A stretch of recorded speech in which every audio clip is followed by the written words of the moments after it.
This isn't even a sponsorship. I've just been sick for the past week, and so I just got to shout out Terraflu. Thanks for keeping me alive.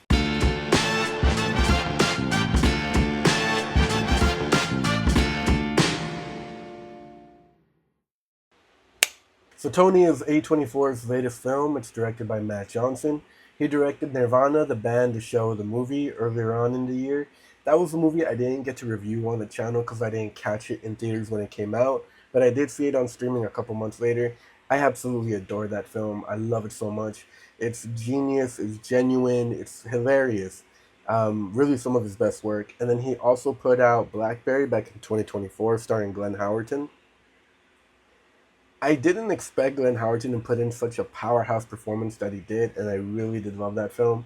So he's one of those filmmakers that I'm excited when I hear his name attached to something. So when I heard he was doing the Anthony Bourdain biopic, it caught my interest.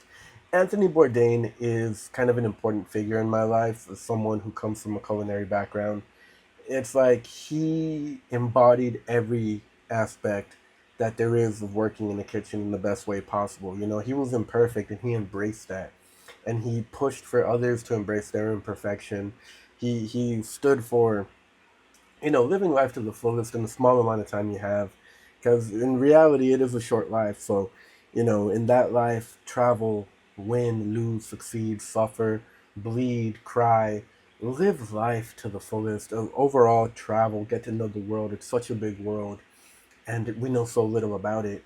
And everything about that guy is just something that I love. And so, when I heard his biopic was coming out, and it was being produced by A24 and it was directed by Matt Johnson, automatically became one of my most anticipated movies of the year. It stars Dominic Sessa, Emilia Jones, Antonio Banderas, and Leo Woodall. Back in 1976, when Bourdain was coming out of high school, he must have been about 17, 18. He follows this girl into Provincetown for a summer because he really has nothing else going on. He wanted to do a writing scholarship that he didn't wind up getting, and so he just follows this girl. And then, being stuck in this town where he knows no one, he takes up a job in the kitchen, and that kind of starts his culinary life. This isn't really a movie about cooking like you think it would be, with Anthony Bourdain. It's really a coming of age story.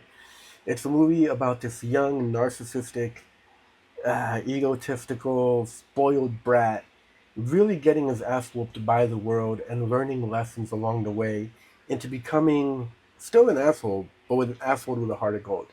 And I really love this movie. I knew, like, having read Kitchen Confidential and watching No Reservations, I know Anthony Bourdain would have hated a movie about his life, but I do like that it's a movie that encapsulates everything that he believed in such a natural way. This movie doesn't feel like other biopics where everything is sugar coated and everything's painted beautifully. No, it's raw, it's ugly. It's funny in the way that life is funny, where sometimes it's karmically funny. It isn't like your standard biopic where everything's perfect. No, like this movie really does encapsulate everything that Anthony Bourdain believed in that life is ugly, life is worth living, it's worth knowing. This movie isn't just about the romance between Tony and this young girl that he followed to Provincetown. It's not just about the mentorship he takes from Antonio Banderas, the head chef of the restaurant, and it's not about the friendships he makes along the way. It's about all of that, and it's not just this simple cookie cutter story. It's complex. It has layers. It's a very well made film, in my opinion. I loved everything about it. I loved the cinematography. I love the score. I love the shots of Provincetown. You know, taking shots of something that is honestly so mundane, so every day, and then making it look like you're living life. That's what I love about the cinematography. And yeah, this movie was just great all around. Dominic Sessa puts in a great performance. I knew him from The Holdovers, so I knew he was a good actor, but he's not exactly trying to be Anthony Bourdain either. He's just being this kid that doesn't know anything about the world, but pretending that he does, and he portrays him so well because while he pisses you off and while he annoys you and gets on your nerves, he also, there's a empathetic nature to him. He grows on you. You feel for him, because in the end, he's a kid that's just trying to make it. And there's that saying, fake it till you make it. And that's literally what Tony does for most of the movie. Everything that comes out of his mouth to people presenting him with an opportunity or showing him grace is a lie. Everything that comes out of his mouth is a lie. His intentions are never what they seem. And the movie takes that and it helps mold the character into someone that can be likable, someone that is learning.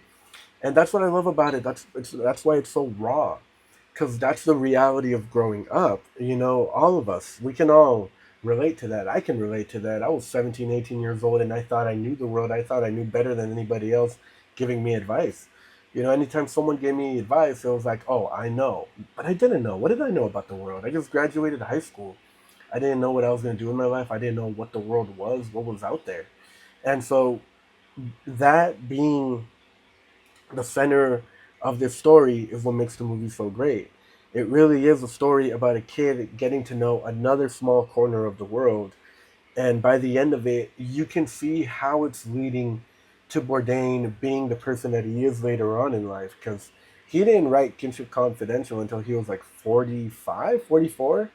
And then he didn't really become famous until maybe early 50s. And so there was so much life lived in between, like before that. And so you can kind of see how he gets to be the person that he is by the time he's that age. It really is a great movie. I really do recommend it. Everyone puts in a stellar performance. Antonio Banderas, Emilia Jones, Leo Woodall. Leo Woodall plays this line cook that is someone that we've all worked. If you've worked in the kitchen, you've worked with this guy. He's a line cook that's crazy but kind and cool.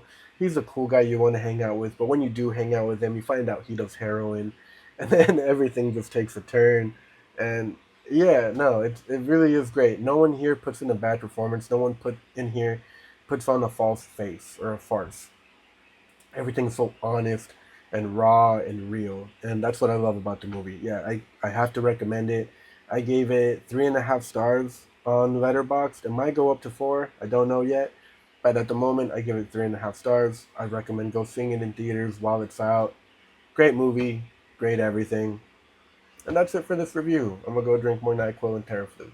Thank you so much, and I'll see you guys next time.